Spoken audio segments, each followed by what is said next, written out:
നമ്മളിന്നൊരു അടിപൊളി ട്രീറ്റ് കൊടുക്കാൻ പോവാ. ആർക്കാന്നല്ലേ, എനിക്ക് തന്നെ, വേറെ ആർക്കും കൊടുക്കാനാ.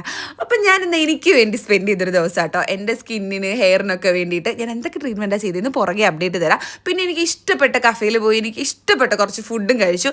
തിരിച്ച് ഫ്ലാറ്റിലെത്തിയപ്പം കുറച്ച് ലേറ്റായി. അപ്പം ഞാൻ കുറച്ച് ടയേർഡുമായി. പക്ഷേ പ്രശ്നമില്ല, വളരെ സിമ്പിളായിട്ട് ഹെയർ കെയർ ചെയ്യാം. കാരണം ഞാൻ യൂസ് ചെയ്യുന്നത് ആസ് ഗുഡ്നസിൻ്റെ റോസ്മേരി വാട്ടറാണ് കേട്ടോ. ഇത് യൂസ് ചെയ്ത് നമുക്ക് പ്രത്യേകിച്ച് വാഷ് ചെയ്യാനോ അല്ലെങ്കിൽ നമുക്കിത് യൂസ് ചെയ്യാനുള്ള ബുദ്ധിമുട്ടോ ഒന്നും തന്നെ ഇല്ല. ജസ്റ്റ് ഇതേപോലെ വകപ്പെടുത്ത് ഇങ്ങനെ സ്പ്രേ ചെയ്ത് കൊടുത്തൊന്ന് മസാജ് ചെയ്ത് കൊടുത്താൽ മാത്രം മതി. നമുക്ക് വല്ല നെറ്റ് കെയറിലുണ്ടെങ്കിലോ അതുപോലെ തന്നെ മുടി കൊഴിച്ചിലിനും മുടി വളരാൻ വേണ്ടിയിട്ട് ഒക്കെ അടിപൊളി ഒരു പ്രൊഡക്റ്റാണ് ആൽസ് ഗുഡ്നസിൻ്റെ റോസ്മേരി വാട്ടർ. കഴിഞ്ഞൊരു 1-2 വർഷമായിട്ട് ഞാൻ യൂസ് ചെയ്യുന്ന ഒരു പ്രൊഡക്റ്റും കൂടാണ് കേട്ടോ ഇത്. പിന്നെ നമ്മുടെ pH ലെവൽ അനുസരിച്ചാട്ടോ ഇത് മേക്ക് ചെയ്തിരിക്കുന്നത്. നിങ്ങൾ ബാംഗ്ലൂരോ കൊച്ചിയിലോ ഉള്ളവരാണെങ്കിൽ നിങ്ങൾ ഓർഡർ ചെയ്ത് 10 മിനിറ്റിനുള്ളിൽ ഈ സാധനം കയ്യിൽ കിട്ടും. അപ്പം QR കോഡ് എന്തായാലും ഞാൻ ഇവിടെ കൊടുത്തേക്കാം, ചെക്ക് ചെയ്ത് നോക്കാം മറക്കണ്ട. അത്രേ ഉള്ളൂ.